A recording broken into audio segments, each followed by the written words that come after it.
पहले सोचता है संसार में हिंदुस्तान, हिंदुस्तान में महाराष्ट्र, महाराष्ट्र में बम्बई, और बॉम्बे में भी हमारा मोहल्ला, और उस मोहल्ले में भी हमारा घर, और हमारे मोहल्ले में घर में भी केवल मैं हूं। ये सीमा नासमझी के कारण सीमित हो गया। तो लेकिन तेरा विचार वाइड हो, सब कुछ मैं ही हूं, सर्वम खलविदम ब्रह्म, ये सब कुछ एक ब्रह्म है, अहम ब्रह्मास्मि, और ब्रह्म मैं हूं। तो बताइए आपका परिवार कितना बड़ा है? स्वामी जी आपके चेले कितने हैं? मैंने कहा यार गिनूं, कैसे गिनूं? चांद मेरा चेला, सूरज मेरा चेला, सितारे मेरे चेले, पृथ्वी मेरी चेली, ये सब मेरे कहने पर चलते हैं, सब मेरे चेले। कण कण परमाणु परमाणु मेरा चेला, शरीर में सब कुछ मेरा चेला, दुनिया में सब कुछ मेरा चेला, क्योंकि ये सब मेरे कहने पर चलता है।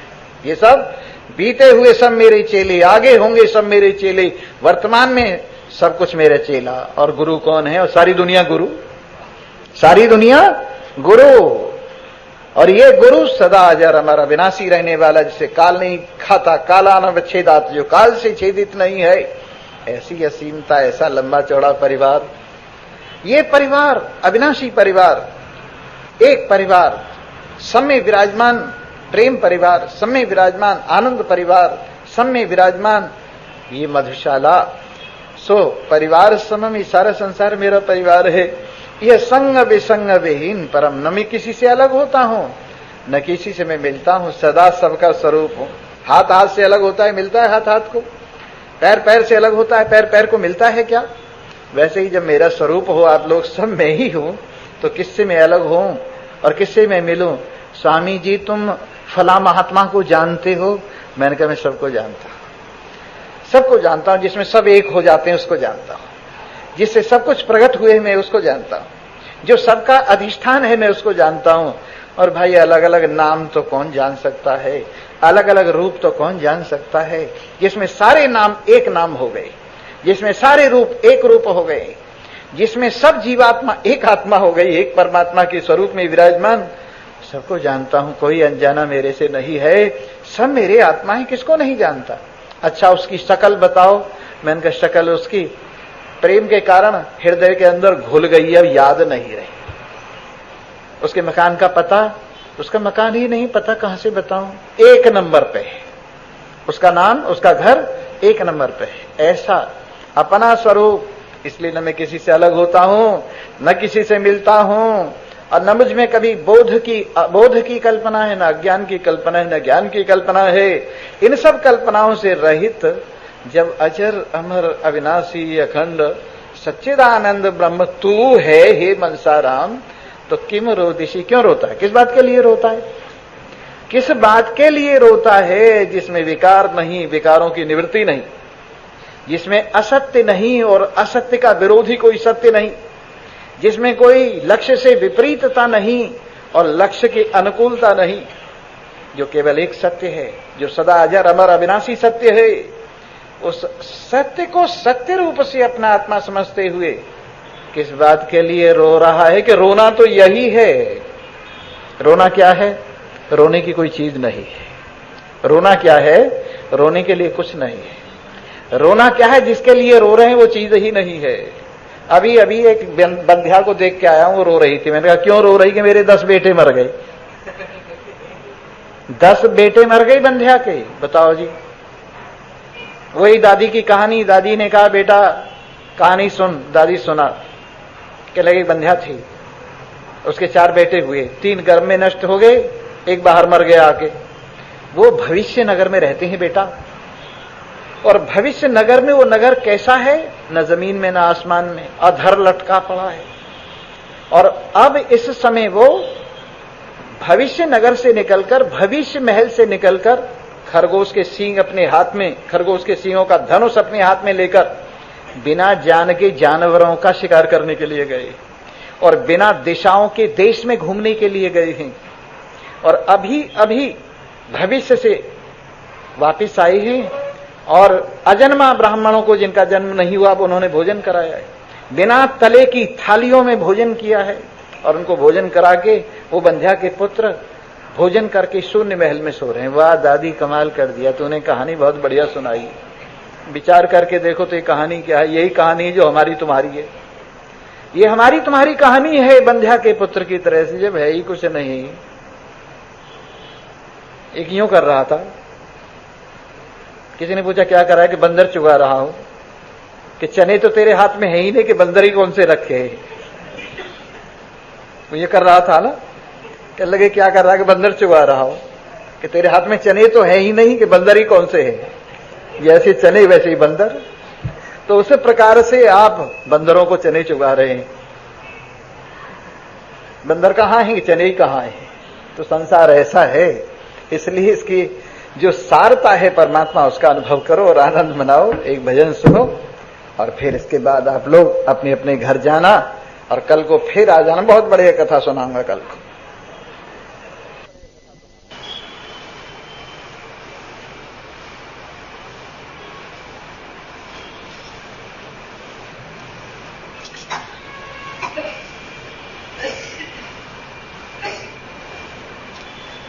अविकार विकारमसत्यमिति, अविलक्ष विलक्षमसत्यमिति। यदि केवलमात्मनि सत्यमिति, किमु रोदिषि मानस सर्वसमम्। इह सर्वसमं खलु जीव इति, इह सर्वनिरन्तर जीव इति। इह केवल निश्चल जीव इति, किमु रोदिषि मानस सर्वसमम्।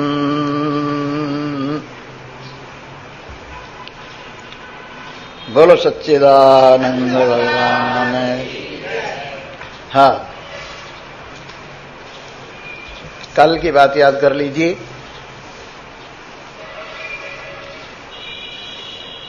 हमारा घर अजर अमर अविनाशी अखंड एक शुद्ध सच्चिदानंद ब्रह्म है। न जिसकी दीवारें हैं न दरवाजा, और जिसके अंदर फर्श और छत सभी कुछ नहीं है। ऐसा अनिकेत बिना घर का घर, बिना दीवारों का घर, बिना दरवाजे का घर, बिना छत और फर्श का घर, पूरी आजादी है जिसमें। और परिवार समता का भाव ही जहां परिवार है, समत्व का भाव ही जहां परिवार है। चराचर जगत अपना आत्मा है, और ऐसा परिवार है जो परिवार अपने साथ बिल्कुल जुड़ा हुआ है, कभी अलग नहीं होता है। और ऐसा परिवार, ऐसा संसार जिससे न कभी मिला जाता है न कभी बिछड़ा जाता है। जिससे मिला जाता है उससे बिछड़ा जाता है, जिससे बिछड़ा जाता है उससे मिला जाता है। मिलने की इच्छा होती है जिसमें राग होता है, अलग होने की इच्छा होती है जिसमें द्वेष होता है। लेकिन जहां राग और द्वेष के लिए ही कोई जगह नहीं, किसी प्राणी से न राग है न द्वेष है, तो न किसी से मिलने की इच्छा है न किसी से बिछड़ने की इच्छा है। मिलने के नाम पर सबसे पहले ही मिले हुए, और बिछड़ने के नाम पर हमारे में अपने अतिरिक्त कोई वस्तु है ही नहीं। इसलिए जिसमें संग और असंगता का भाव, संग और विसंगता का भाव, मिलने और बिछड़ने का भाव कल्पित है, ख्याली है, काम चलाऊ है, नाम मात्र है, ऐसा ज्ञान स्वरूप जिसमें अज्ञान का प्रवेश नहीं, और फिर अज्ञान की निवृत्ति करने का कोई उपाय भी करने की जिसमें आवश्यकता नहीं। देखिए, बोध दो तरह का होता है। एक बोध होता है अबोध से मिला हुआ बोध, और एक बोध होता है अबोध जिसमें लेश मात्र भी नहीं, ऐसा बोध। तो जिस बोध में अबोध मिला हुआ है उसकी डिग्रीज होती है। उसमें ऐसा होता है कि मुझे इतना ज्ञान हो गया है, मुझे इतना ज्ञान हो गया है, मुझे इतना ज्ञान हो गया है, मुझे इतना ज्ञान हो गया है। ये जो डिग्रीज हैं ये अबोध से मिले हुए बोध में है। लेकिन जो बोध है उसमें कोई डिग्री नहीं, केवल बोध है, केवल ज्ञान स्वरूपता, उसमें अज्ञान का कहीं भाव ही नहीं। तो जिस बोध को हम लेते देते हैं उस बोध के अंदर थोड़ा सा अबोध शामिल है। अगर अबोध इसमें शामिल न होता तो न लेने के लिए कुछ था, न देने के लिए कुछ था। और इस अबोध के बोध में शामिल होने से सारा संसार खड़ा हुआ है। ये सारा खेल बोध में अबोध की कल्पना से भास रहा है, और जहां अबोध की कल्पना नहीं है वहां संसार भी नहीं है।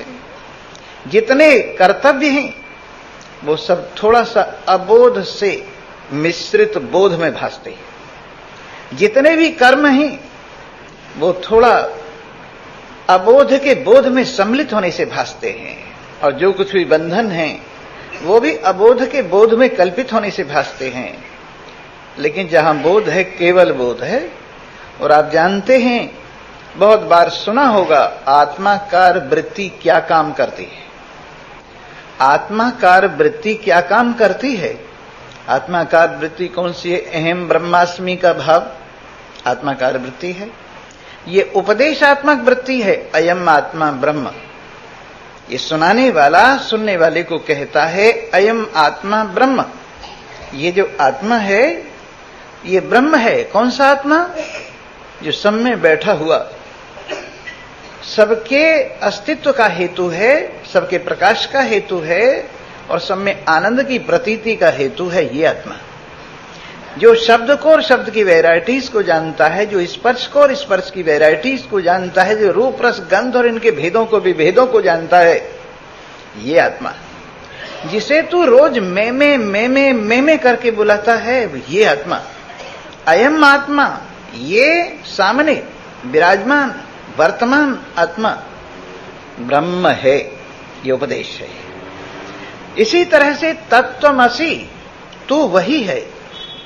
ये जो महर्षि उद्दालक ने अपने बेटे को श्वेत केतु को 9 बार जो उपदेश दिया, तत्त्वमसि तत्त्वमसि तत्त्वमसि, तू वही है, तू वही है, तू वही है, तू वही है, तू तत्व है, ये भी उपदेशात्मक भाव है। प्रज्ञानम ब्रह्म, प्रकृष्ट ज्ञान संपन्न, जो सत्ता है सब में बैठी हुई और जो सब पदार्थों का साक्षी, सबको जानने वाला है, ऐसा प्रज्ञान संपन्न आत्मा ब्रह्म है। ये 3 वाक्य महावाक्य उपदेश देने वाले, इनसे उपदेश प्राप्त होता है। और जब समझ जाता है जिज्ञासु तो अपने में अनुभव करता है अहम ब्रह्मास्मि, मैं ब्रह्म हूं। इसी का नाम आत्माकार वृत्ति है। जिस दिन आप इस निष्ठा वाले हो जाएंगे कि मैं ब्रह्म हूं, तो आपकी वृत्ति आत्माकार कहलाएगी।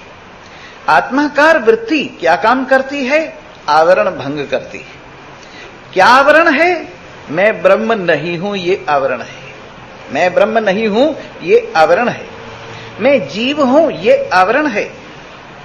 मैं ज्ञान स्वरूप नहीं हूं, ये आवरण है। मैं अज्ञानी हूं, ये आवरण है। मैं आनंद स्वरूप नहीं हूं, दुखी नहीं हूं, ये आवरण है। दुखी हूं, ये आवरण है। इस प्रकार से ये आवरण भंग करती है कौन सी वृत्ति? अहम ब्रह्मास्मि की वृत्ति। अहम ब्रह्मास्मि से मैं ब्रह्म हूं, मैं ज्ञान स्वरूप हूं, मैं आनंद स्वरूप हूं, मैं निर्विकार हूं, मैं केवल हूं, मैं साक्षी हूं, मैं चेतन हूं। इस वृत्ति के द्वारा आवरण भंग हो जाता है।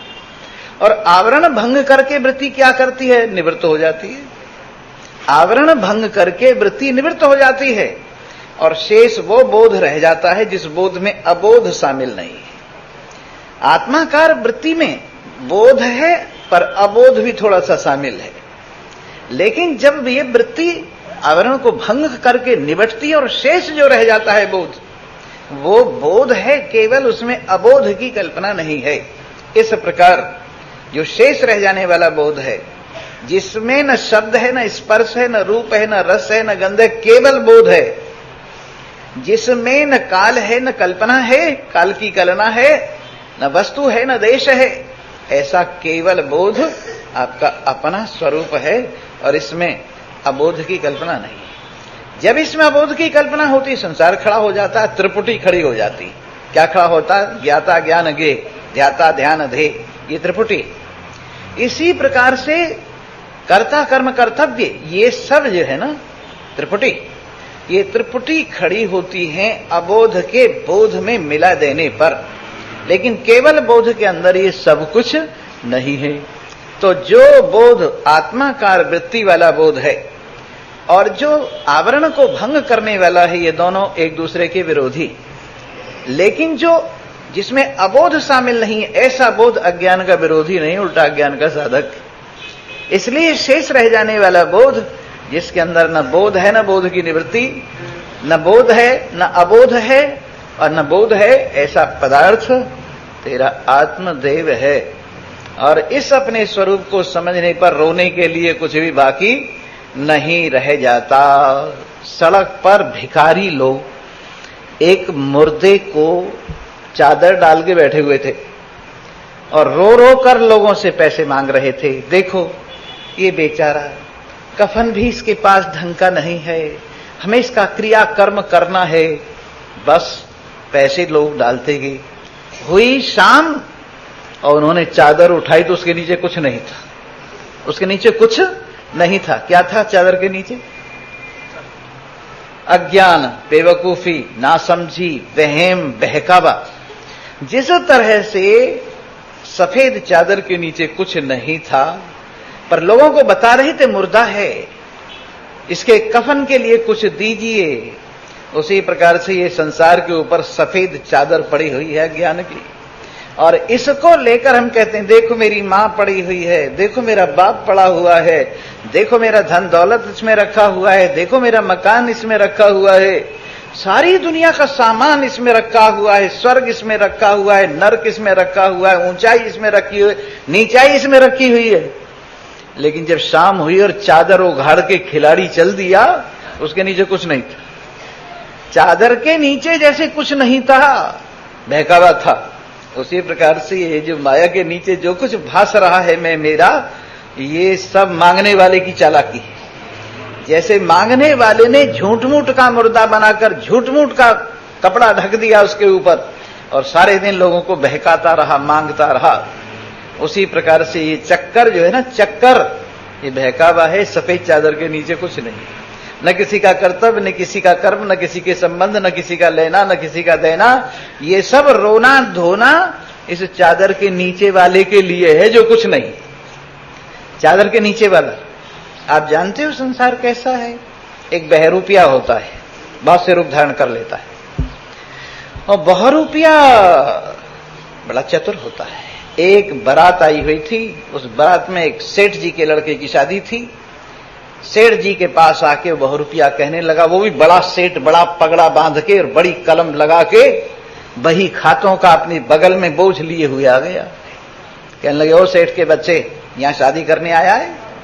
पहले मेरी तरफ तो देखा होता, मेरा इतना कर्जा तेरे पर निकलता है, तू इतना मेरा कर्जा खा गया, तेरा बाप इतना कर्जा खा गया, पहले वो कर्जा तो चुका देता शादी होने से पहले। और सेठ जी की हवा खारिज हो गई। कहने लगे, ये कौन आ गया, यहां तो बड़ी बेइज्जती की बात हो गई। डर गए वो। इतने में किसी ने कान में कह दिया, ये तो बहुरूपिया है। और उसने जैसे ही सुना बहुरूपिया है, उसके मुंह पर मुस्कुराहट आ गई, उसकी चिंताएं दूर हो गई, उसका शोक दूर हो गया। और उसकी मुस्कुराहट को देख के वो बहुरूपिया भी समझ गया कि मैं पहचाना गया। हाथ जोड़ के खड़ा हो गया, आपकी गद्दी बनी रहे, आपकी महिमा बनी रहे, आपकी इज्जत बनी रहे, आपकी आबरू बनी रहे, आपकी संतान बनी रहे, आप मुझे इनाम दीजिए। वैसे ही संसार बहुरूपिया है। जब तक इसको आप नहीं जानते तब तक बड़ा डराता है। मेरी तरफ देख, मैं कौन हूं, तेरा बाप हूं। मेरी तरफ देख, मैं कौन हूं, तेरी मां हूं। मेरी तरफ देख, मैं तेरे भाई बंधु हूं। मेरी तरफ देख, मैं तेरी जाति बिरादरी हूं। मेरी तरफ देख, सो के मत देख, जाग के देख। बोलो सच्चिदानंद। मेरी तरफ देख। तो हम लोग डर जाते हैं और कहते हैं, ये क्या बला आ गई। इतने में किसी ने कान में कहा, ये तो अज्ञान है, कुछ नहीं है। और कुछ नहीं डरा रहा है तेरे को, इसको कुछ नहीं रूप से समझ। और जैसे ही वो कुछ नहीं रूप से समझा जाता है और उसकी बातें सुन के हंसी आ जाती, मुस्कुराहट आ जाती है और लगता है देखो हमें बहकाने आया है, तो अज्ञान भी समझ जाता है, हाथ जोड़ के खड़ा हो जाता है, महाराज सच्चिदानंद ब्रह्म तुम्हारी गद्दी बनी रहे, अब तुम देखो इस बहुरूपीय को तुमने समझा है कि नहीं समझा? अभी नहीं समझा तो ऐसे ही डरते रहोगे और ये डराता रहेगा। और जिस दिन समझ लोगे उसी दिन तुम्हारे सामने हाथ जोड़ के खड़ा हो जाएगा, मैं कुछ नहीं हूं, तुम सब कुछ। और जब तक आप नहीं समझे तब तक ये कहेगा मैं सब कुछ हूं, तुम कुछ नहीं। तो इस तरह से ये अज्ञान, ये बहुरूपिया बड़े बड़े वेश बनाकर डरा रहा है। और कब से डरा रहा है? हमारे शरीर में, हमारा शरीर बनकर हमें डरा रहा है। ज्ञानेन्द्रिया, कर्मेंद्रिया, प्राण, अंतःकरण बनकर डरा रहा है। कर्तृत्व और भोक्तृत्व का भाव स्थापित करके डरा रहा है। जन्म मरण का भाव स्थापित करके डरा रहा है। और बाहर इस संबंध के रूप में डरा रहा है। और हम पता नहीं कब से डरते फिर, स्वामी जी मुझे बचाओ, स्वामी जी मुझे बचाओ। अरे तू हमारे राज्य में मौत का प्रवेश नहीं है, हमारे राज्य में दुख का प्रवेश नहीं है, हमारे राज्य में क्लेश का प्रवेश नहीं है। क्योंकि यहां बहरूपीय को पहचान लिया जाता है, समझा दिया जाता है। जिससे तू डर रहा है वो कुछ नहीं, जिससे तू डर रहा है तेरा वहम है, जिससे तू डर रहा है तेरा ख्याल है, जिससे तू डर रहा है तेरी छाया है, जिससे तू डर रहा है तेरा स्वप्न है, जिससे तू डर रहा है तेरी कल्पना है। इसलिए इससे उबर करके देख, हे सच्चिदानंद ब्रह्म, हे नकद नारायण, न तू स्त्री है, न तू पुरुष है, न तू कहीं किसी लोक में सीमित है, तो सदा एक रस परम शुद्ध नारायण है। तो जब ये समझ लेता है फिर रोने की क्या बात रह जाती है? चादर के नीचे कुछ है ही नहीं। और कुछ लोगों को दिखाकर कहते हैं देखो मरा पड़ा है, रोते हैं, बड़े बड़े आंसू ढालते हैं। आप जानते हैं नकली आंसू जो हैं असली आंसुओं से लंबे होते हैं। नकली आंसू असली आंसुओं से लंबे होते हैं। और जो ज्यादा दुख अपना लोगों के सामने पेश करते हैं वो दुख भी नकली होता है, असली नहीं होता। इसलिए ब्रह्म से भी बढ़िया दिखाई दे रहा है संसार, क्योंकि नकली है। कैसा है? नकली है। और इस नकली ने असली चीज की महिमा थोड़ी नासमझों की दृष्टि में घटा रखी है। एक बहुत सुंदर कैसा बढ़िया मंत्र आता है, हिरण्यमयेन पात्रेण सत्यस्यापि हितं मुखम।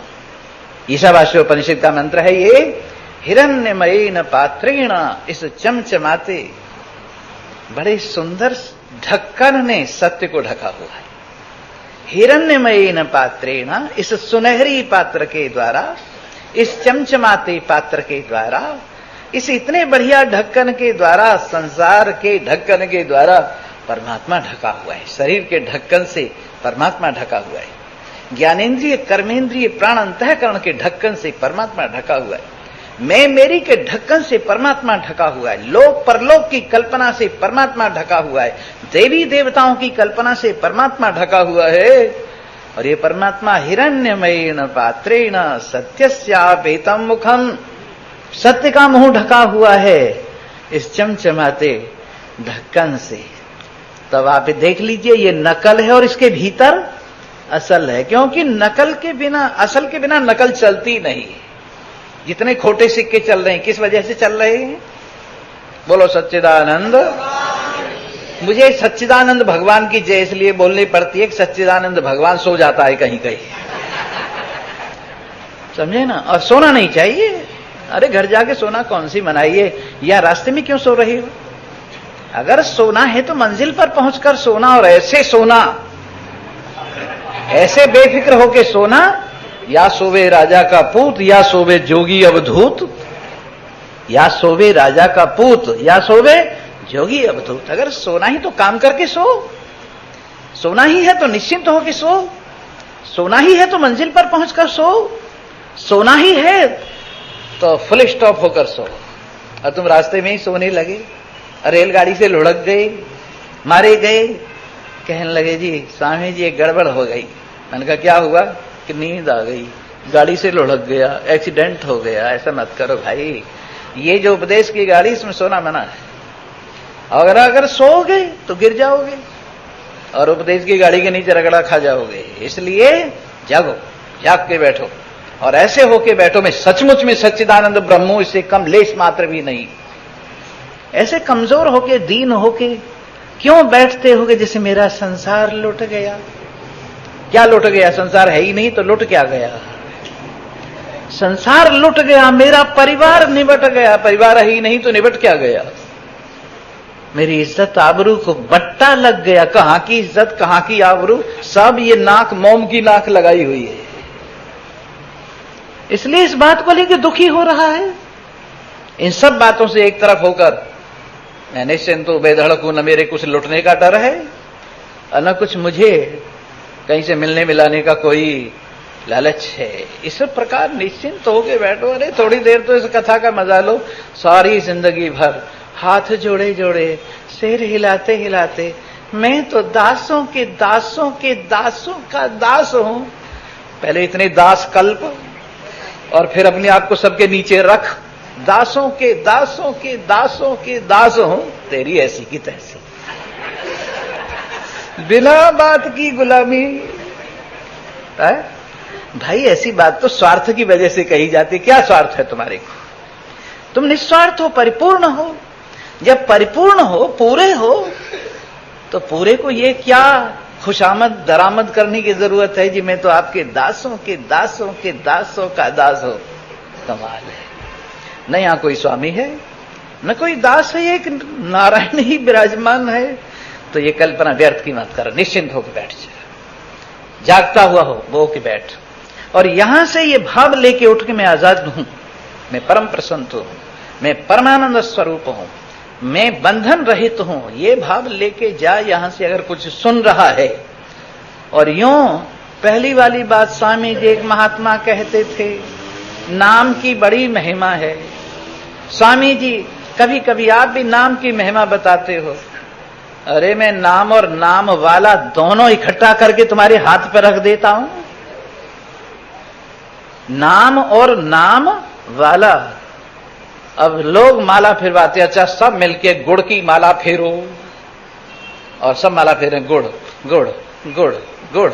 स्वामी जी गुड़ का नाम लेने से जरा मिठास सा आता है, नहीं आता? अब के 4-5 बार कहो गुड़ गुड़ गुड़ गुड़, मिठास आता है ना गुड़ के नाम से। ऐसे ही भगवान के नाम से मिठास आता है। और गुड़ अगर मुंह में रख दिया जाए तो, जिस गुड़ का आप नाम ले रहे हो, जिसके नाम से मिठास आ रहा है, उस गुड़ को आपके मुंह में रख दिया जाए तो ये मिठास कुछ और है। नाम वाला मिठास और है और नामी वाले मिठास की बात ही कुछ और है। तो आप तो नाम के मिठास तक ही पहुंचे हैं।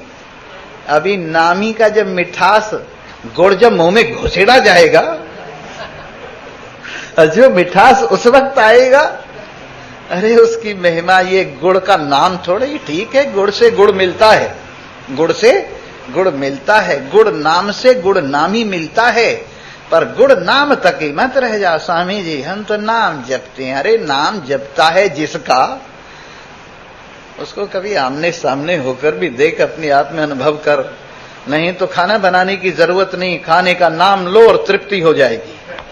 कपड़े का नाम लो और नंगे घूमते रहो, तृप्ति हो जाएगी। मकान का नाम लो, चौड़ मैदान में पड़े रहो, तृप्ति हो जाएगी। तो नाम तो नामी के मिलाने के लिए है, और जहां नाम ही नाम रह जाए, नामी का पता ही नहीं। किसी को पूछें, बहुत जानकारी है लोगों को, मैंने कहा वो त्रिफला क्या होता है जी? कहने लगे आप इतना भी नहीं जानते? हरड़, बहेड़ा, आंवला, तीनों को मिला दो त्रिफला।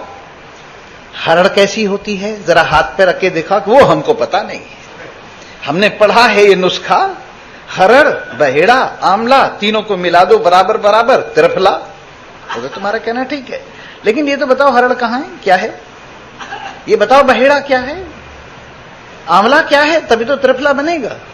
तो वैसे ही तुम हरड़, बहेड़े, आंवले का नाम भी रटते रहते हो और ये भी जानते हो तीनों के मिलाने से त्रिफला हो जाता है, पर न हरड़ का पता, न आंवले का पता, न बहेड़े का पता।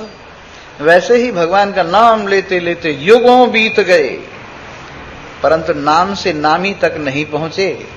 अभी तक कल्पित आनंद, आनंद आभास मात्र तुम्हारी जीभ पर रहा है। जिस दिन नामी के साथ मुलाकात होगी ना, उस दिन पता लगेगा असली आनंद कौन सा और नकली आनंद। माला घुमाने से बड़ा आनंद आता है, एक बार मन को घुमा के देख। माला घुमाने से बड़ा आनंद आता है। एक बार मन को घुमा के देख, परमात्मा की ओर लगा के देख, परमात्मा के साथ एक करके देख, तो तुझे पता चलेगा 1 करोड़ माला फेरने से भी ज्यादा एक बार मन परमात्मा में लग जाए तो मजा आ जाए। इसलिए मेरे मित्रों, जिस परमात्मा का नाम ले रहे हो वही परमात्मा तुम हो, इस बात का अनुभव करो। जिस परमात्मा का तुम नाम ले रहे हो वही परमात्मा सच्चिदानंद ब्रह्म अजर अमर अविनाशी अखंड एक रस जो न आता है न जाता है, वही तुम हो। इस बात को बेफिक्र होकर अनुभव करो तो आपको पता चलेगा कि यहां रोने के लिए जगह ही ने किमु रोदिषि मानस सर्व समम। सब एक रस पदार्थ परमात्मा देव है, सब एक रस पदार्थ मेरा आत्मदेव है, सब एक रस पदार्थ शुद्ध सच्चिदानंद ब्रह्म है। सारी कल्पना स्वप्न की तरह से है, सारी विषमताएं स्वप्न की तरह से हैं, और एक वास्तविकता का मैं अनुभव करते हुए, अजी स्वामी जी हमने अच्छे अच्छों को रोता देखा है।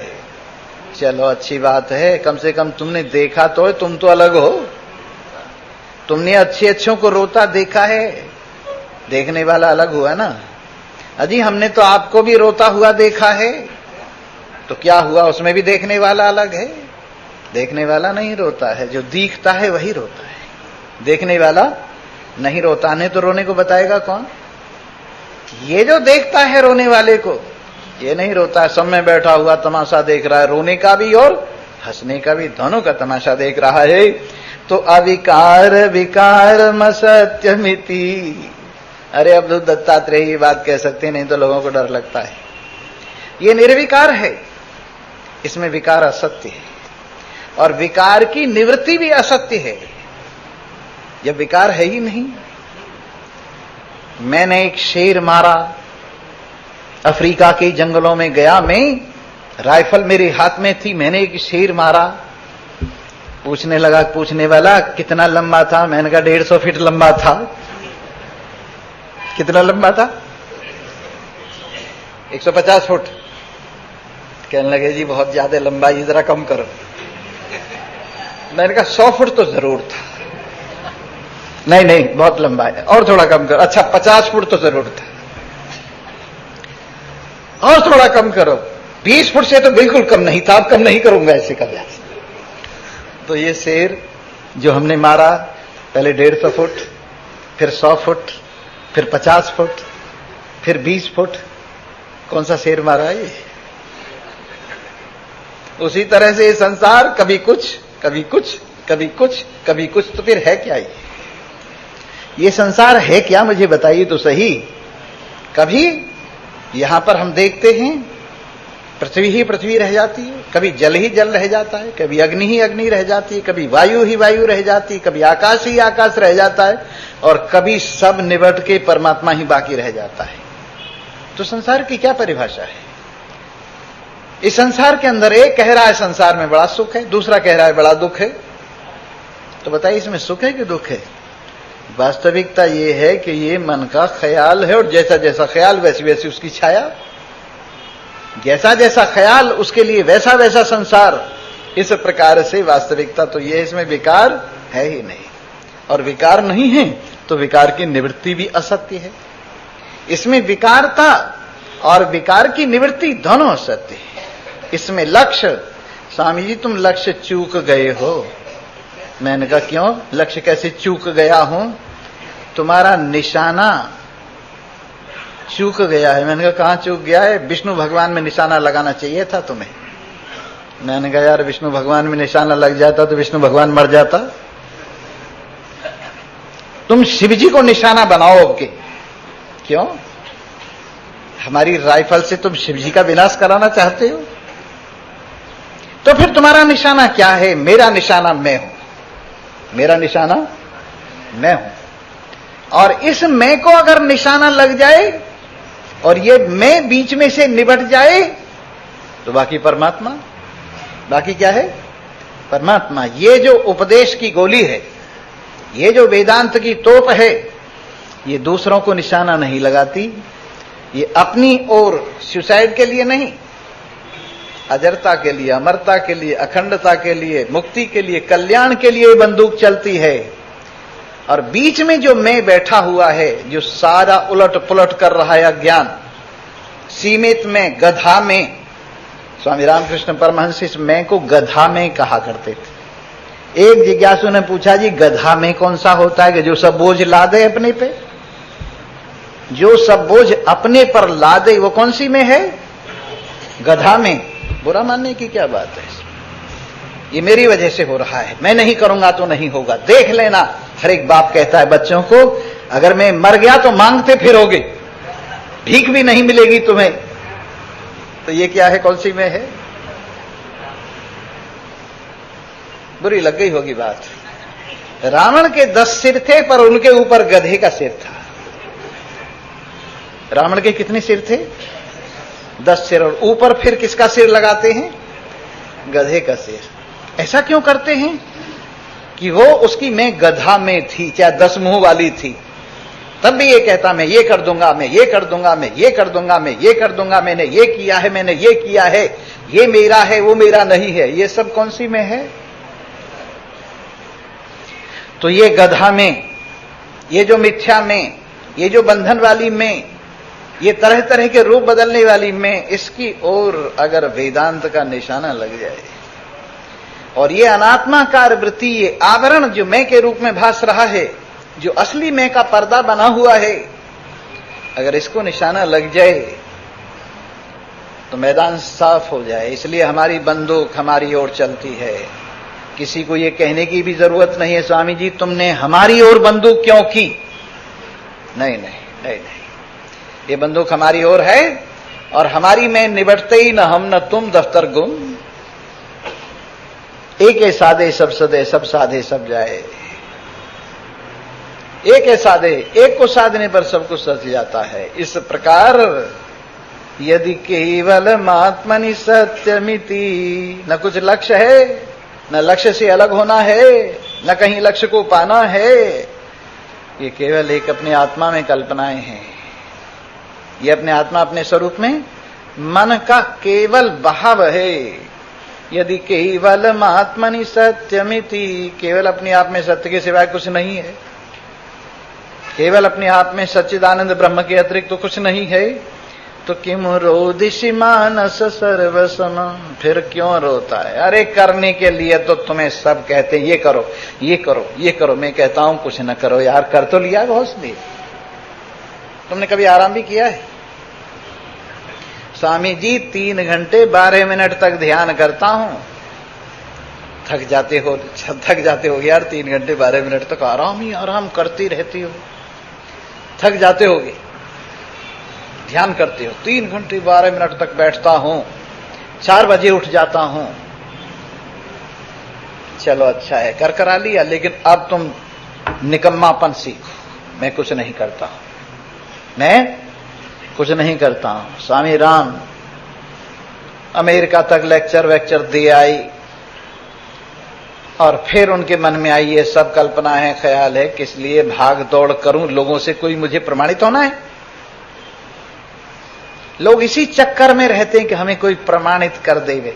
एक महात्मा सर्टिफिकेट लिए घूम रहे थे, मुझे दिखाने लगे, ये स्वामी जी फला गवर्नर के दस्तखत है और ये राष्ट्रपति के साथ मेरा फोटो छपा हुआ है, ये वहां के दस्तखत हैं, और ये फलाने के साथ मेरा ये हुआ। बड़ी लंबी चौड़ी सर्टिफिकेटें दिखाई।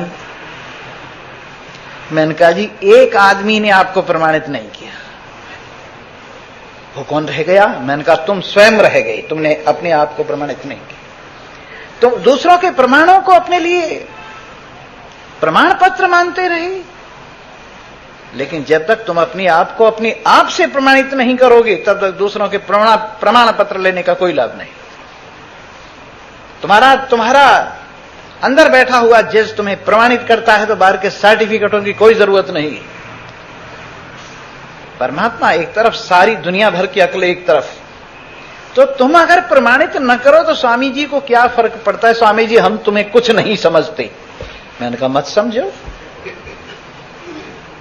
तुम कुछ नहीं समझते मत समझो, तुम्हारी मर्जी। ये तो तुम आजाद हो, कम से कम इतने तो आजाद हो, स्वामी जी को कुछ मत समझो। इतनी आजादी तो तुम्हें मिलनी चाहिए। स्वामी जी हम आपको सब कुछ समझते हैं। मैंने कहा तुम्हारी मर्जी है, इतनी आजादी तो है जो तुम सब कुछ समझते हो। स्वामी जी हम आपको बीच में समझते हैं, कुछ समझते हैं कुछ नहीं समझते, ये भी तुम्हारी मर्जी है, इतनी आजादी तो तुम्हें है। अरे स्वामी जी को तुम क्या समझते हो, तुम्हारा आत्मा है स्वामी जी, और क्या अलग समझते हो, क्या पूरा समझते हो, क्या अधूरा समझते हो, क्या बीच का समझते हो। तुम अपने आप को पूछ लो तुम क्या हो, वही स्वामी जी, जो तुम हो वही स्वामी जी, और जैसा तुम कल्पना करते हो अपने आप में वही स्वामी जी में भासती है। इसलिए किसी के प्रमाण की आवश्यकता नहीं है। स्वामी जी किस गुरु ने प्रमाणित किया है तुम्हें, किस चेले ने प्रमाणित किया है तुम्हें, कौन से ग्रंथ ने प्रमाणित किया है तुम्हें। अरे यार तुम्हारे किस किस बात का जवाब दूं, जवाब न देना ही प्रमाणित होना है। अब किसको मैं ये कहलवाता फिरूं कि मैं ब्रह्म ज्ञानी हूं, इसका जवाब मौन है, इसका जवाब मौन है। इसलिए जब एक ही पदार्थ है जिसमें न सुनने वाला, न सुनाने वाला, न कहने वाला, न कहलवाने वाला, न जाने वाला, न पहुंचने वाला, तो यदि केवल आत्मनि सत्यमिति, हम तो यहां संसार में देखते लोग अपने आप को प्रमाणित कराने के लिए किसी बड़े महात्मा का सहारा लेंगे और उसी से अपने, हम फलाने जी के चेले हैं, हम फलाने जी के चेले हैं, हम फलाने जी के चेले हैं, किसी बहुत बड़े महात्मा का नाम लेने से जरा प्रमाण पत्र सा बन जाता है कि हां फला महात्मा के चेले हैं। अजी हमने तो सुना नहीं, नहीं तुमने भले ना सुना, लेकिन हम हैं उन्हीं के चेले। उनके जमाने में तो तुम्हारा जन्म भी नहीं हुआ, वो सब ठीक है, लेकिन हम हैं उन्हीं के चेले। तो ये सब जो हम करते हैं बाहर से प्रमाणित होने के लिए करते हैं, और यदि हम प्रमाणित हैं स्वयं के द्वारा तो किसी के चेले न किसी के गुरु, कोई माने चाहे न माने, हम ब्रह्म ही हैं। चाहे बड़े महात्मा के चेले हैं, चाहे छोटे महात्मा के चेले हैं, चाहे छोटे गुरु के गुरु हैं, चाहे बड़े गुरु हो, चाहे कुछ भी नहीं।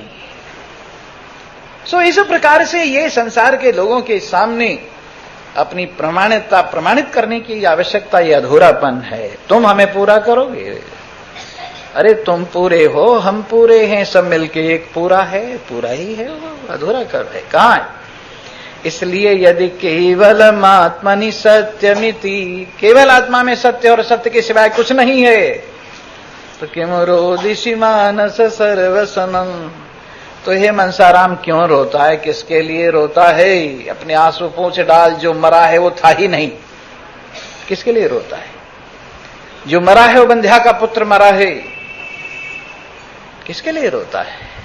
तेरा शरीर भी नहीं है, किसके लिए रोता है।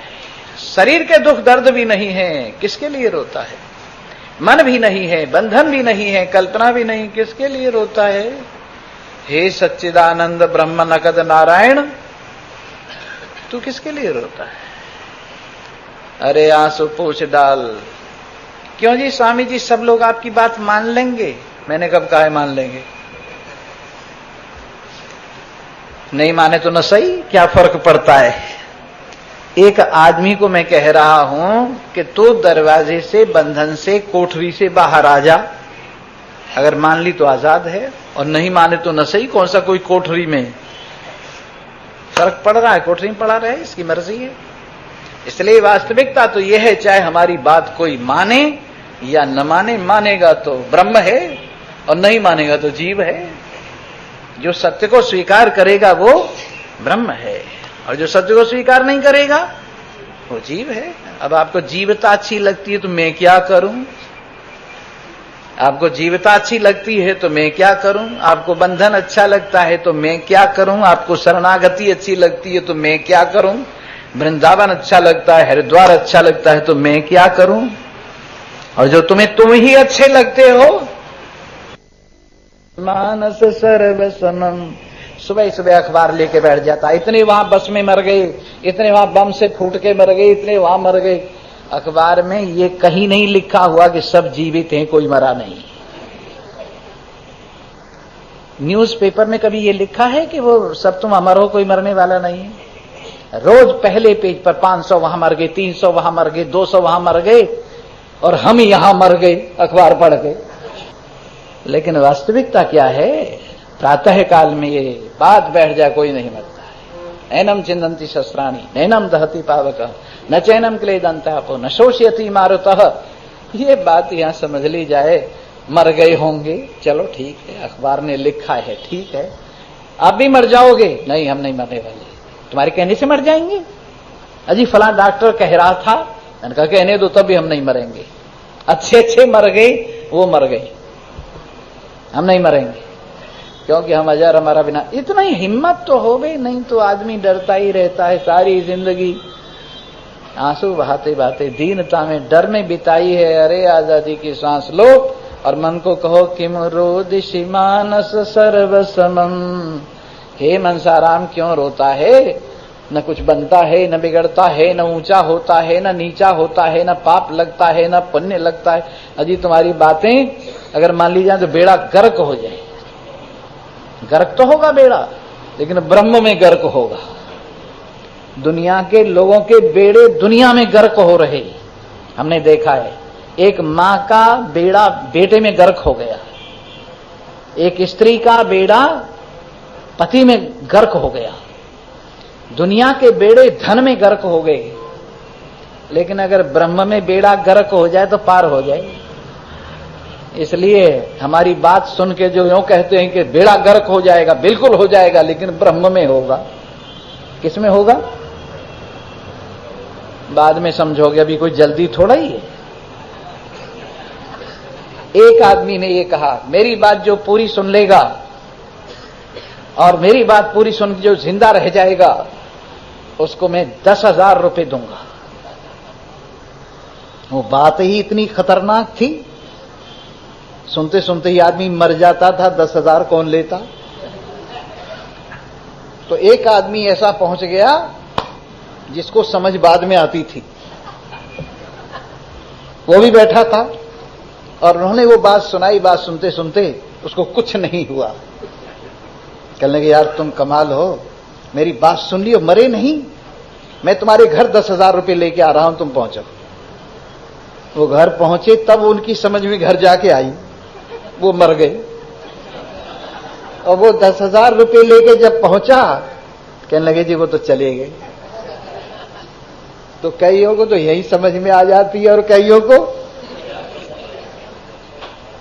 कई तो सुनते सुनते मर जाती है और कई सुनने के बाद में समझते हैं। चलो बाद में समझ लेना, कोई बात नहीं, तुम्हारे 10,000 रुपए रखे। तो इस प्रकार का ये खेल है। इस खेल में रंग बिरंगी पुतली, जग में पुतली वाला एक ही है। नमो नमः श्री कृष्णाय नमो नमः, नारायणाय नमो नमः, श्री कृष्णाय नमो नमः।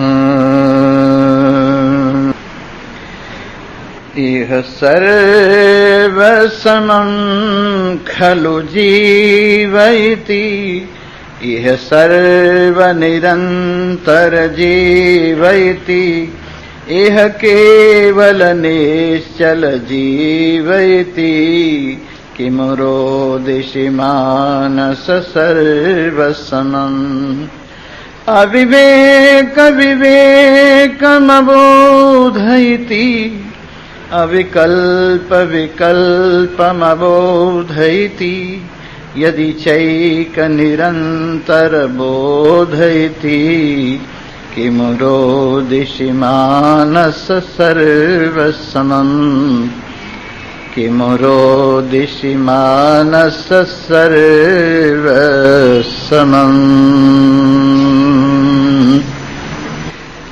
उपस्थित सत्संग रस पिपासु भ्रमर वृंद, आप नित्य सत्य हैं और नित्य ही सत्य का संग करते हैं। आप नित्य हैं और नित्य का ही नित्य संग करते हैं, ये बड़े सौभाग्य की बात है। नहीं तो पहले तो व्यक्ति अपने आप को असत्य मानता है और फिर अनित्य असत्य का निरंतर संग करता है।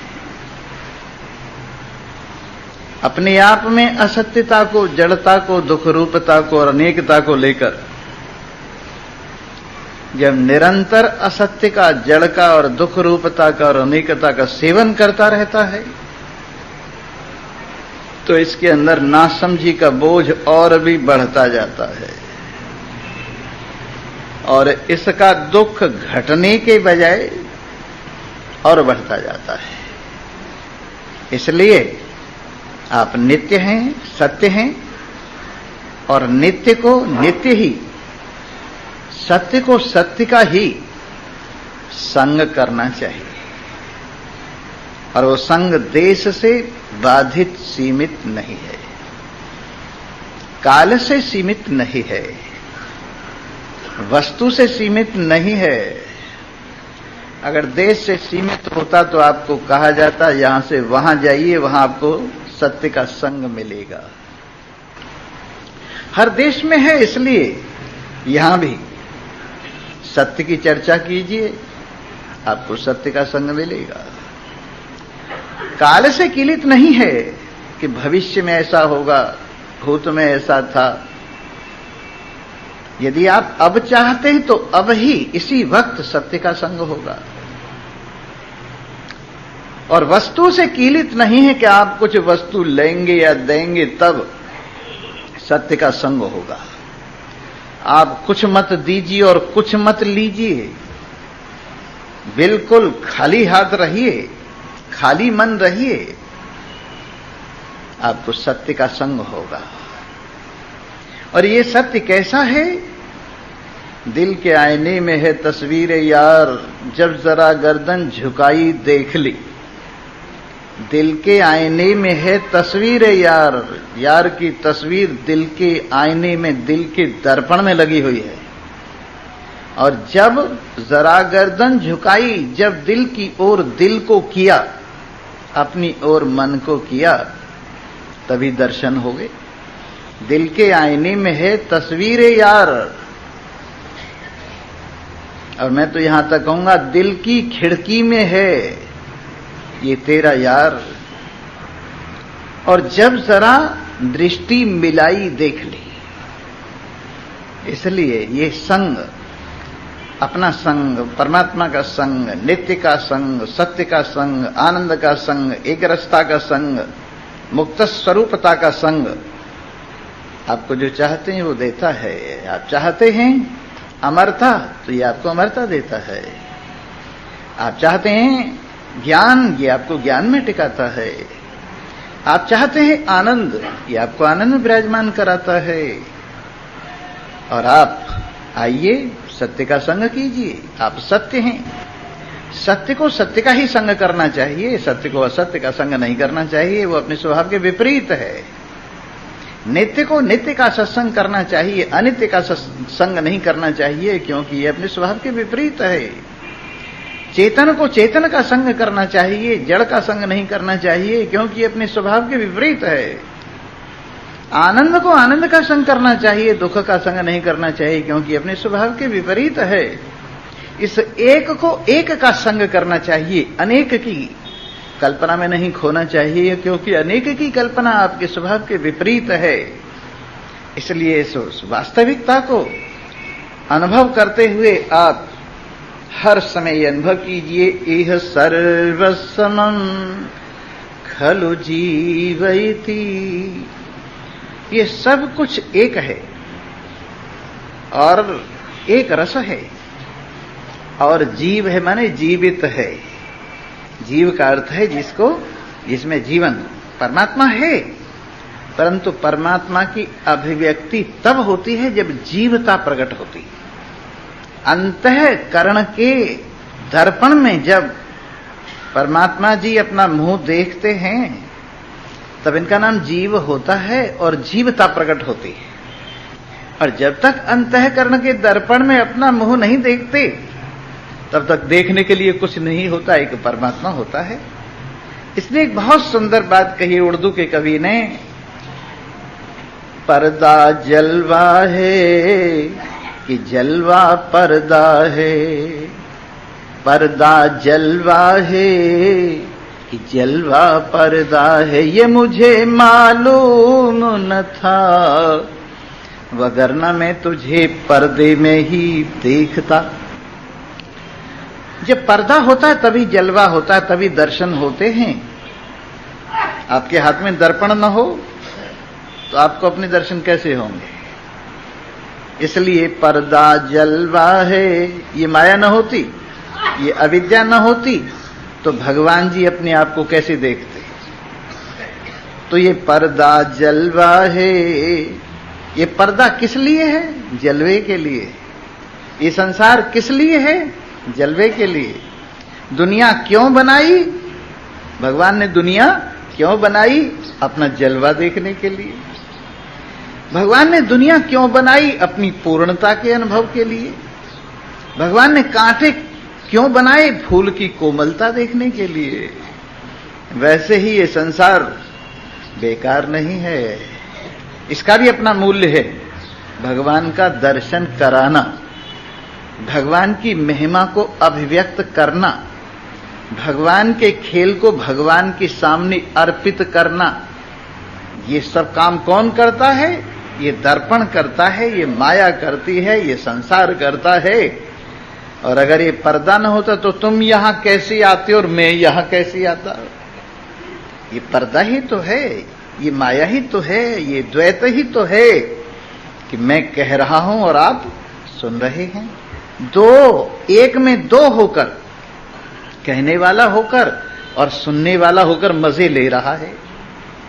एक में दो होकर, भोक्ता होकर और भोग्य होकर मजे ले रहा है।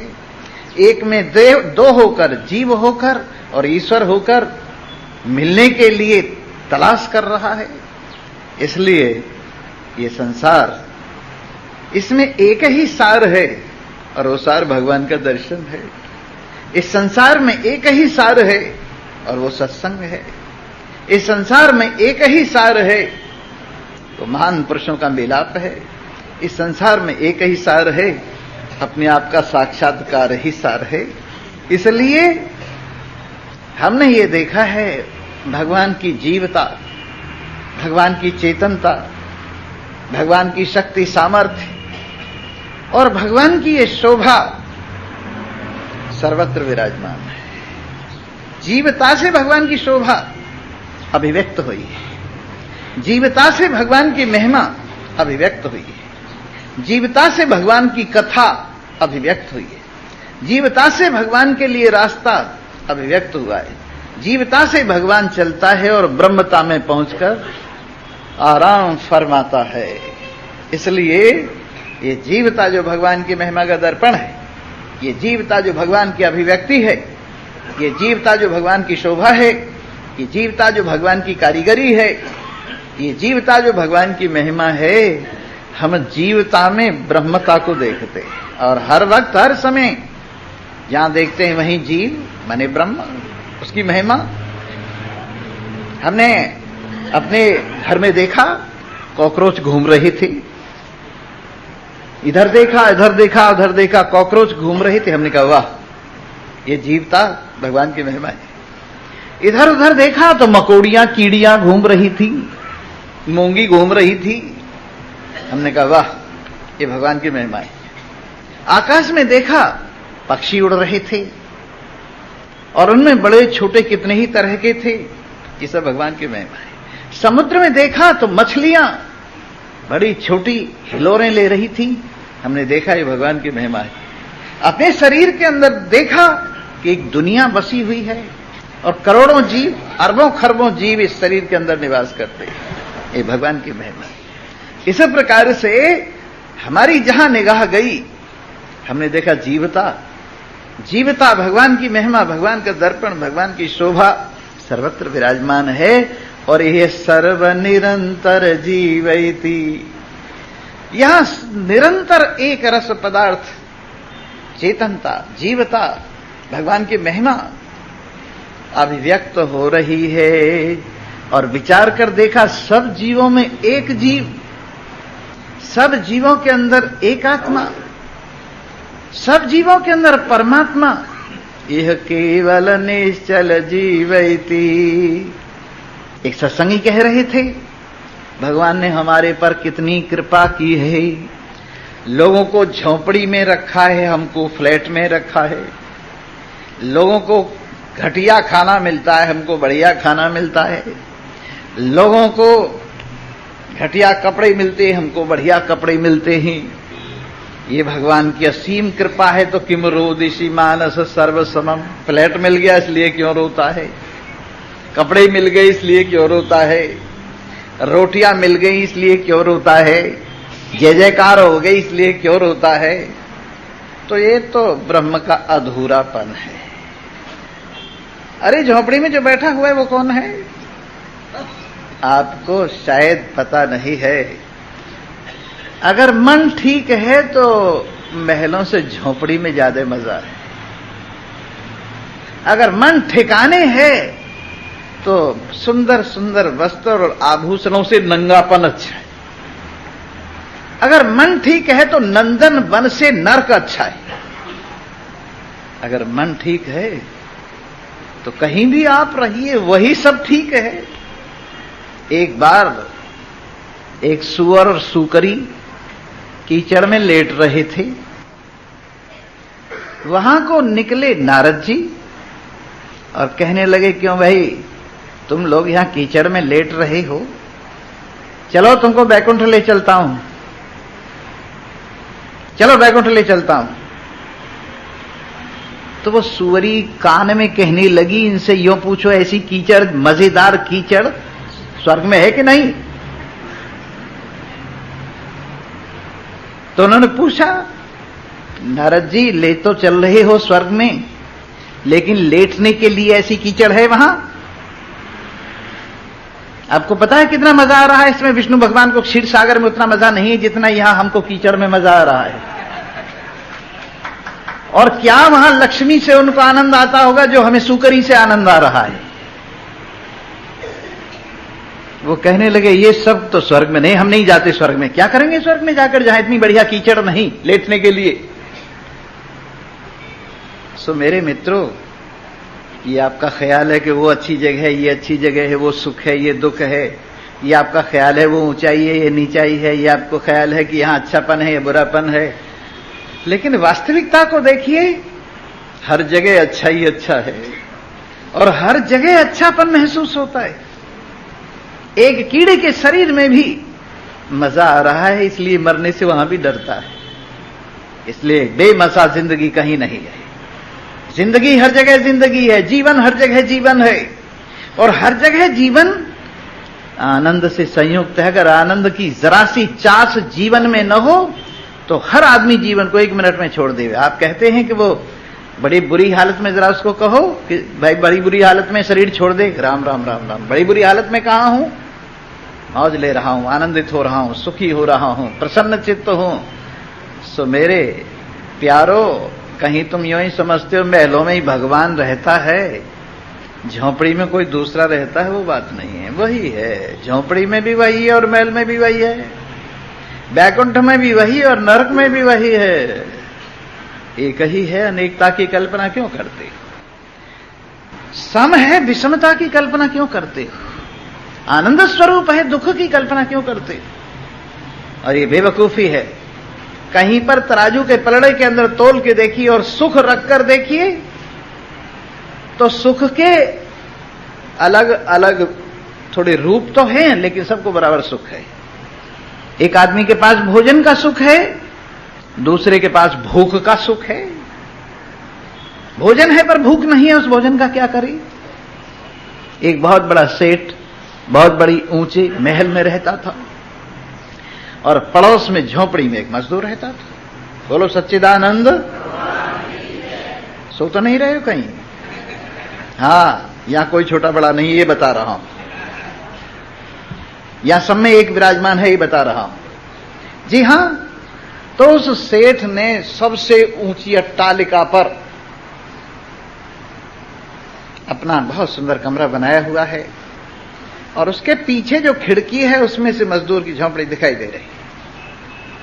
सारे दिन मेहनत करने के बाद मजदूर ने आकर 1 किलो पानी में आटा डाला, 1 किलो आटे में पानी डाला और मोटी मोटी रोटियां बनाई, खूब अच्छी तरह से सेक कर उनको लाल कर लिया और फिर उसके बाद चटनी रगड़ी, मिर्ची विर्ची ऐसी वैसी 2-4 चीजें मिला के और रोटियों पर रखी और 1 लोटा पानी लेके बैठा और रोटियां अपने आप ही अंदर जाने लगी।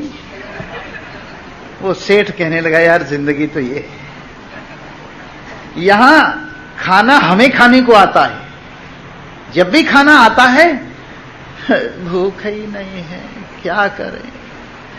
अरे वो हमारे लिए भाई रोटी मत चुपड़ना,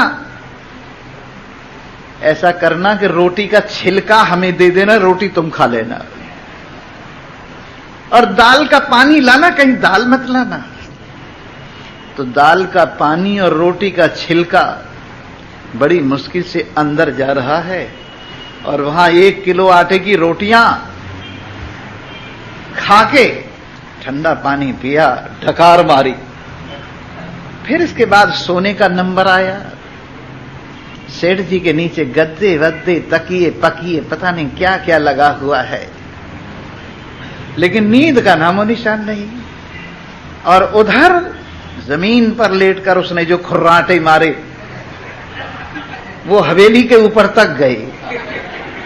कहने लगे, यार मजा तो ये है, कुछ हमारी भी जिंदगी है क्या, ऐसी नींद कभी नहीं है, गोली खा के नींद नहीं आती। तो बताइए, अब आप अंदाज लगाइए सुख की परिभाषा आपकी दृष्टि में क्या है। आपके पास मकान का सुख है लेकिन रहने का सुख नहीं, आपके पास भोजन का सुख है लेकिन भूख का सुख नहीं, आपके पास में साधन है पर भोगने का सुख नहीं, और उधर जो कुछ है उसी में तृप्ति है, संतुष्टि है। इसलिए कहीं कोई यूं समझ के कि मैं गरीब हूं, किसी अमीर को देख के ये न सोचे भगवान मुझे ऐसा बना दे, जैसा है वैसा ही ठीक है, प्रसन्न है, आनंदित है, वहां भी सुख है और यहां भी सुख है, कहीं भी सुख से खालीपन जगह कोई नहीं। इसलिए यह सर्वसमम खलु जीवयति। एक बहुत बड़ा सेठ था, सेठ को की बात इसलिए सुनाता, तुम ज्यादातर सेठ सुनने आते हो, कहीं ये नशा न रह जाए कि मैं बहुत बड़ा सेठ हूं। ये भी एक नशा है, गरीबी का अपना नशा है, अमीरी का अपना नशा है, और ये दोनों नशे बांधते, ये दोनों नशे बांधते हैं। एक बहुत सुंदर बात कही है, न दरवेशी का खिरका हो, न होवे ताज शाहाना। बोलो सच्चिदानंद। आंखें खुली कि नहीं। न दरवेशी का खिरका हो, न होवे ताज शाहाना, हबिस जिसको नहीं इनकी वो जानो मर्द फरजाना। न तो दरवेशी की इच्छा हो, भगवान मुझे दरवेश बना दे, फकीर बना दे, और न ये इच्छा हो कि मुझे बादशाह बना दे। न दरवेशी का खिरका हो, वो लंबा चोला पहनते ना दरवेश, न दरवेशी का खिरका हो, न होवे ताज शाहाना, और ताज लगाते हैं बादशाह, ये दोनों मेरे को नहीं चाहिए। हबीज जिसको नहीं इनकी वो जानो मर्द फरजाना। न बादशाह बनने की इच्छा है, न फकीर बनने की इच्छा है, न कुछ छोड़ने की इच्छा है, न कुछ पकड़ने की इच्छा है, इसको इच्छा ही नहीं है। निरीच्छ नारायण, निरीच्छ नारायण, जो है सो ठीक है, जो नहीं है उसका चिंतन मत करो, जो है उसका आनंद लो, जो नहीं है उसके चक्कर में है के सुख को क्यों गायब कर रहे हो। जो नहीं है उसकी सोच के है का भी मजा खराब कर रहे हो। हे भगवान, हलवा होता, अरे रोटी खा ले, हलवा तो है नहीं, रोटी को भी छोड़ेगा। इसलिए न दरवेशी का खिरका हो, न हो वे ताज शाहाना। न तो ये इच्छा हो कि मैं बादशाह बन जाऊं, न ये इच्छा हो कि मैं फकीर बन जाऊं। निरीक्षता।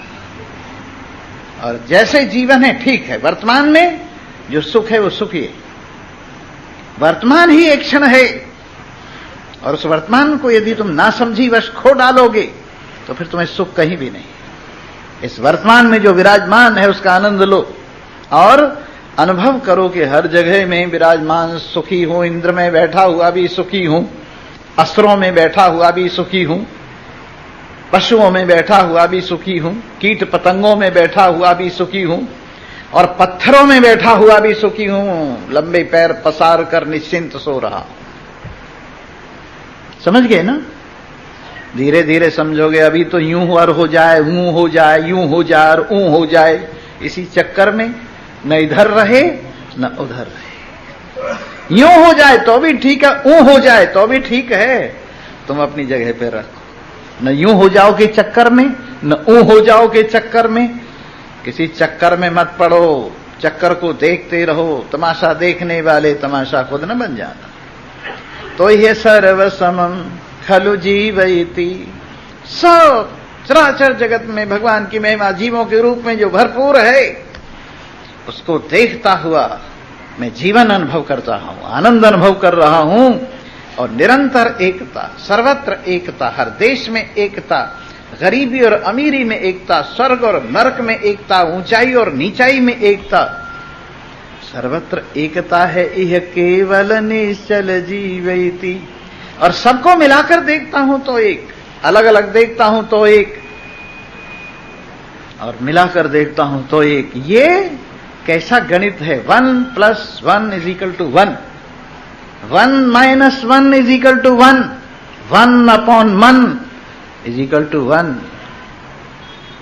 1 / 1 = 1। इसके अंदर दो है ही नहीं, इसके अंदर दो है ही नहीं। ये मैथमेटिक्स हर एक को नहीं आता। ये मैथमेटिक्स जो मैंने बताया आपको, चाहे अर्थमेटिक कहो और चाहे अलजबरा कहो, चाहे ज्योमेट्री कहो, कुछ कहो, पर ये एक सदा एक है। लगता है इसमें प्लस हो गया पर प्लस कुछ नहीं, एक का एक। लगता है इसमें माइनस हो गया लेकिन माइनस कुछ नहीं, एक का एक है। लगता है डिवाइडेड हो गया पर ये एक का एक है। लगता है गुणित हो गया लेकिन नहीं, ये एक का एक है। ऐसा एक रस एक। यह केवल निश्चल जीवयति, यह केवल निश्चल जीवयति। यह एक रस, मैं ही नहीं तुम भी, चराचर जगत एक रस एक जीव है। जब एक ही सब में विराजमान है तो ये मेरा शत्रु है, ये मेरा मित्र है, ये मेरा सगे वाला है और ये बेसगे वाला है। ये कल्पना क्यों करता है?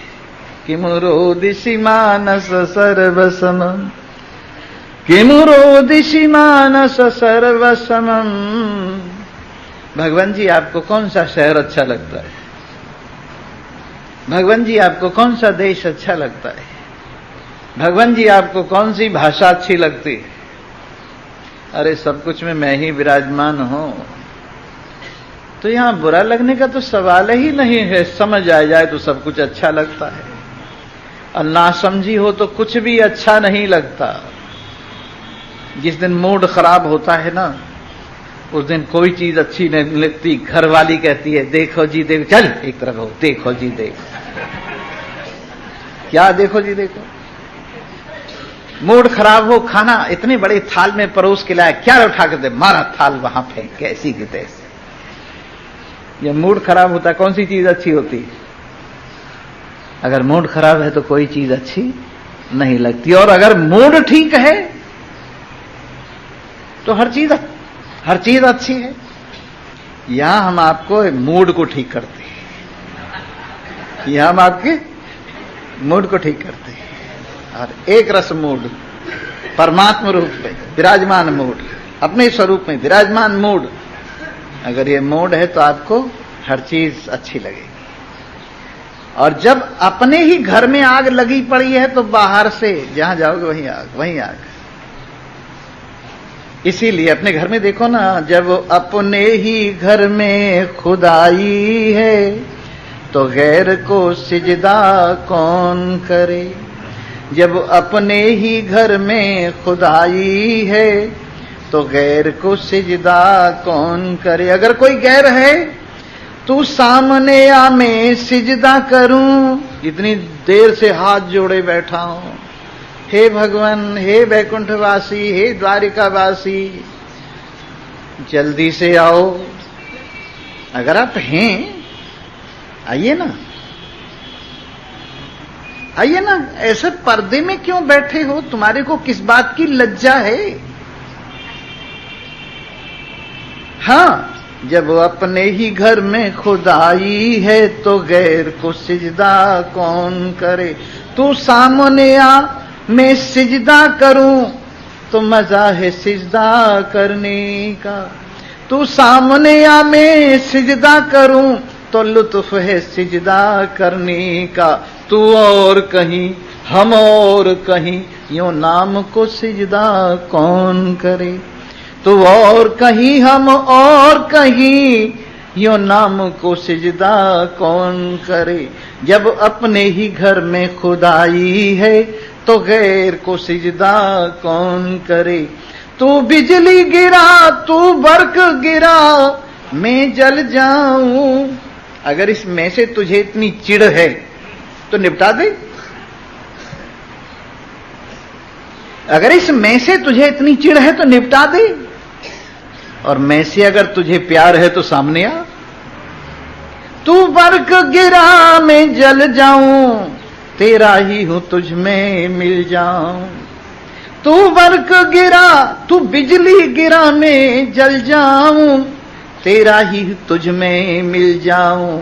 मैं पाप करूं तू माफ करे, मैं पाप करूं तू माफ करे, ये रोज तकाजा कौन करे। मैं पाप करूं तू माफ करे, ये रोज तकाजा कौन करे। जब अपने ही घर में खुदाई है तो गैर को सिजदा कौन करे। जब अपने ही घर में खुदाई है तो गैर को सिजदा कौन करे। इस खुदाई में खुदा को देखो, इस खुदाई में खुदा को देखो। ऐसा कारीगर है जो कारीगरी में छिपा बैठा है। तुम्हें कारीगरी दिखती है, कारीगर नहीं दिखता।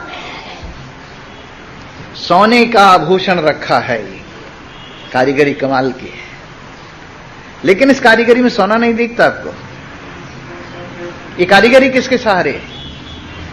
सोने के सहारे। तो कारीगरी में किसको देखो? कारीगर को देखो। और जो कारीगरी में कारीगर को देखता है वो दोनों मजे लेता है, कारीगरी का भी मजा लेता है और कारीगर का भी मजा लेता है। दो दृष्टि हैं, एक माई दृष्टि है, ये माइयां सुन के जरा ख्याल करेंगी पर विचार करने की बात है। और एक स्वर्णकार दृष्टि है। स्वर्णकार माने सोने के आभूषण बनाने वाला। तो ये जो माई दृष्टि है क्या है? जब आभूषण खरीदने जाते तो ये डिजाइन देखती है। क्या देखती हैं? डिजाइन। ये लेटेस्ट डिजाइन है, मेरे को ये चाहिए, ये लेटेस्ट डिजाइन है। तो सुनार देता है सोना प्लस कारीगरी, डिजाइन के पैसे। कितने पैसे लेता है? डिजाइन के पैसे अलग से लेता है, कारीगरी के पैसे अलग से लेता है। आभूषण आप खरीद लाए, पहना, मौज आ गई। इसके बाद जब आप बेचने गए तो आपको डिजाइन के पैसे मिलते हैं क्या वहां? जब सोना बेचने जाते हैं, आभूषण बेचने जाते हैं तो आपको डिजाइन के पैसे मिलते हैं। उस डिजाइन के पैसे कटते हैं। ये जो डिजाइन सोने पर हुई है इसमें टाका लगा हुआ है। क्या लगा हुआ है? जब बेचता है तब टाका नहीं बताता, जब खरीदता है तब क्या कहता है? इसमें टाका लगा हुआ है, इसलिए 1 तोले पर 2 रत्ती कटेगा। कई तो माछे उड़ा देते हैं, मैं तो रत्ती की बात कह रहा हूं। इस पर 2 रत्ती कटेगा। क्यों कटेगा? कि टाका, ये कारीगरी जो है ना। तो वैसे ही जब वापस जाते हैं तो टाका लगता है, टाका कटता है। लेकिन संसार में आते हैं तो कारीगरी प्लस कारीगर दोनों चीजें होती हैं। तो देखो जरा गौर से कि धन धन है तेरी कारीगरी करतार, वाह करतार। मुझे तो कारीगरी में ही दिख रहा है। अगर ये बुरके वाली बुरके में न होती तो बुरका कैसे हिलता? अगर ये बुरके वाली बुरके में न होती तो बुरका कैसे हिलता? इसलिए बुरके वाली भी बुरके में ही है। तो ये कारीगरी के बुरके में बुरके वाली बैठी है, जरा गौर से देखो। धन धन है तेरी कारीगरी करतार, कारीगरी करतार हो। धन धन है तेरी कारीगरी करतार। क्या वस्तु लई जिससे देह भई, फिर बना दिया रग रग कैसे। जब हाथ नहीं और पैर नहीं, फिर रचा मुक्ति का मग कैसे।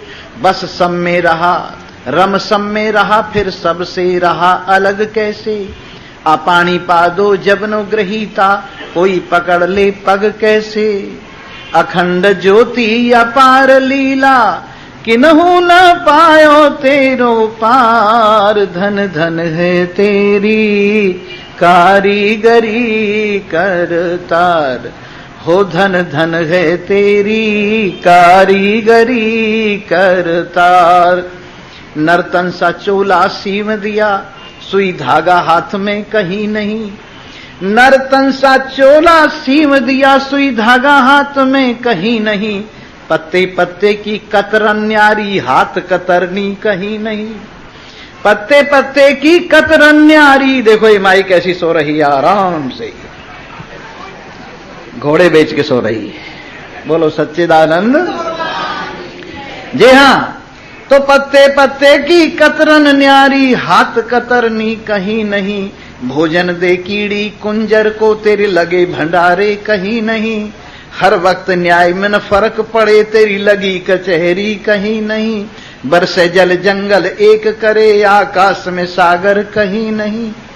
घटा चतुर्मासी चढ़ आवे, बरस के बहा दे जल धार। धन धन है तेरी कारीगरी करतार। धन धन है तेरी कारीगरी करतार। गर्भवास में रख के तूने क्रीड़ा दी बालकपन की, फिर आई जवानी हुए मस्ताने, कमी रही ना यौवन की। फिर आया बुढ़ापा ये बतलाए, जो बनी हुई सो बिगड़न की। कोई कौड़ी कौड़ी को मोहताज फिरे, कोई कोठी खोल रहा धन की। कोई तेरी आसंग में केल करे, कोई तप तप राख करे तन की। कहीं ऊंचे ऊंचे गहरे गहरे सागर हैं, कहीं गहरे गहरे सागर हैं, कहीं चोटी चमक रही पर्वतन की।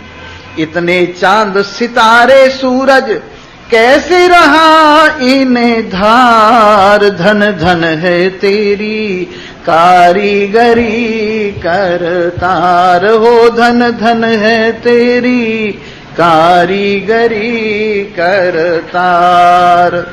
सब संत महंत गागा हारे, पर पाया कोई पार नहीं। जो तू कर दे खुद ही कर दे, दूजे का खुद अख्तियार नहीं। भक्ति कर रंग गले लिपटे, बिन भक्ति भूप से प्यार नहीं। ये बस्ती राम दरवाजे खड़ा क्यों, इसकी सुनते पुकार नहीं। सुख स्वरूप दर्शा दो अपना, खोल के मुक्ति द्वार। धन धन है तेरी कारीगरी करतार हो। धन धन है तेरी कारीगरी कर। अरे वाह कारीगरी, हमसे पूछो कैसे धारण कर रखा है। सब जगह कारीगरी है, कारीगर सब जगह है, इसलिए धारण किया हुआ है। अरे सर्व व्यापक ने सर्व को धारण किया हुआ है। सर्वाधार ने सर्व को धारण किया हुआ है। सर्वाधिष्ठान ने सर्व को धारण किया हुआ है। सब कल्पित है, ये असल है, इसलिए असल ने कल्पित को धारण किया हुआ है। अरे वाह, हम कारीगरी का भी मजा ले रहे हैं और कारीगर का भी मजा ले रहे हैं। जब आंख खोलते हैं तो कारीगरी है, जब आंख बंद करके देखते हैं तो कारीगर है। आपने देखा है ना, वो एक फोटो होता है, इधर से देखिए तो बादशाह, उलट के देखिए तो वजीर, यूं देखिए तो अकबर, यूं देखिए तो बीरबल। वैसे ही संसार है, यूं देखिए तो माया और यूं देखिए तो ब्रह्म। ये संसार का फोटो कैसा है? यूं देखिए तो माया और यूं देखिए तो ब्रह्म, उलट के देखिए ब्रह्म, और जैसा तुम्हारे सामने है यूं देखिए तो माया। ये एक ही है, ये एक ही है। सृष्टि नहीं बदलनी है, दृष्टि बदलनी है, और जैसी दृष्टि वैसी सृष्टि। संसार नहीं बदलना है, संस्कार बदलना है। संस्कार बदल गया तो फिर संसार बदलने की जरूरत नहीं रह गई। और क्या संस्कार होना चाहिए कि सर्वसमम खलु जीवैति, अपनी तरफ से कोई हो, हमारी तरफ से सब नारायण है। अपनी तरफ से कोई कुछ भी हो, पर हमारी तरफ से सर्वम खलु इदं ब्रह्म। इसलिए ये सर्वसमम खलु जीवैति, ये सर्व निरंतर जीवैति, यह केवल निश्चल जीवैति, किम रोदिषि मानस सर्वसमम। तो फिर मनसाराम क्यों रोता है? स्वामी जी, मैंने कहा मर गए। अब वो मूड में ही ऐसे बोल रहा है, स्वामी जी हम बड़े दुखी है।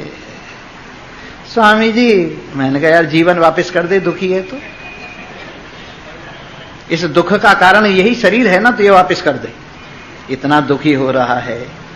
स्वामी जी बाल बच्चों से बहुत दुखी हूं, वापस कर दे। घरवाली से बहुत दुखी, वापस कर दे। जिस चीज से तू दुखी है मेरे नाम कर उठ जा, मौज ले। बातें करता है मैं दुखी हूं, मैं दुखी हूं। कहां दुखी है? कहीं भी तो दुखी नहीं है, ऊपर ऊपर से कहता है। घरवाली से आनंद आ रहा है इसलिए वापस नहीं करता, बाल बच्चों के मजे ले रहा है इसलिए वापस नहीं करता, जीवन में सुखी होने की आशा लिए हुए है इसलिए वापस नहीं करता। भला देखिए, सुबह सुबह ऐसी बात हो रही थी, मैंने कहा भाई ये तो सृष्टि जब से बनी है तभी से चला आ रहा है। कौन सा खेल? ये गुलामी वाला खेल। अब देख लो, भगवान विष्णु की जिस समय शादी हुई, लक्ष्मी ने कहा घर जमाई बन के रहना है यहां। विष्णु भगवान ने कहा स्वीकार है। तब से सागर की बेटी लक्ष्मी उनको सागर में लिए बैठी है, क्षीर सागर में। और जिस समय पार्वती जी की शादी होने लगी शिव जी से, कहने लगे देखो यहां हिमालय पे रहना है। और तब से शंकर भगवान कैलाश पर बैठे हुए हैं बेचारे, ससुर जी के घर में।